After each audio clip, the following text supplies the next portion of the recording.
Communication అది చెప్పకుండా ప్రశాంతంగా ఇంటికి వచ్చేసాడు. 2వ రోజు కూడా పట్టించుకోలే. 3వ రోజు మళ్ళీ నాయక్ గారు ఫాలోఅప్ చేశాడు. అప్పుడు గబగబా పరిగెత్తుకుంటూ వెళ్తే ఎవరు లేరు, వాళ్ళు ఇల్లు ఖాళీ చేసి వెళ్ళిపోయారని తెలిసి తర్వాత వాళ్ళు అల్వోమా టెర్రరిస్టులు అని తెలియదు. అట్లాగా అబ్జర్వేషన్ ఉంటది. ఇప్పుడు ఒక బిల్డింగ్ లో ఉన్నారు అంటే అబ్జర్వ్ చేస్తారు. ఇప్పుడు కూలీ పనులు వీళ్ళందరూ నిజమైన కూలీ పని చేయగలుగుతారా?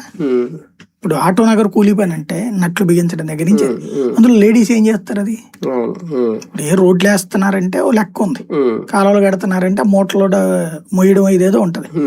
వీళ్ళు లేడీస్ ఆటో నగర్ లో పని ఏం చేయగలుగుతారు? అందులో ఈ గ్రూపులుగా ఎందుకు వస్తారు? అందులో ఇంతమంది మగాళ్ళు ఇంతమంది లేడీసు, ఇది ఎవరో కమ్యూనికేట్ చేసి ఉండాలి. మనకి ఎట్లా ఉంటదంటే ఈ కమ్యూనికేషన్స్ లో లోకల్ గా బడ్డీ కొట్లోళ్ళు, టిఫిన్ సెంటర్లోళ్ళు, స్పెషల్ బ్రాంచ్ వాళ్ళు, పర్టికులర్ గా ఒకప్పుడు ఇంటెలిజెన్స్ డిపార్ట్మెంట్ చాలా స్ట్రాంగ్ ఉండేది.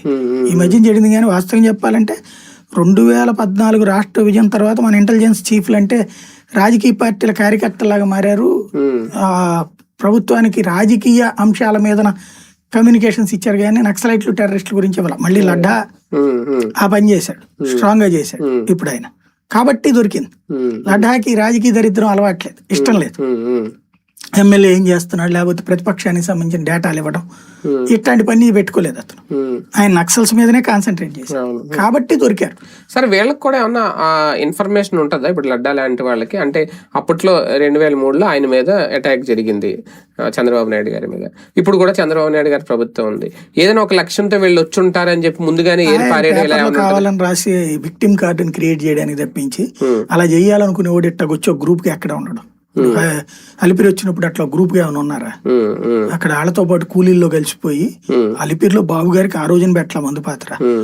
ఆ ఘాట్ రోడ్ కడతన్న రోజుల్లోనే ఒక మందు పాత్ర పెట్టేసిపోయారు వాళ్ళు.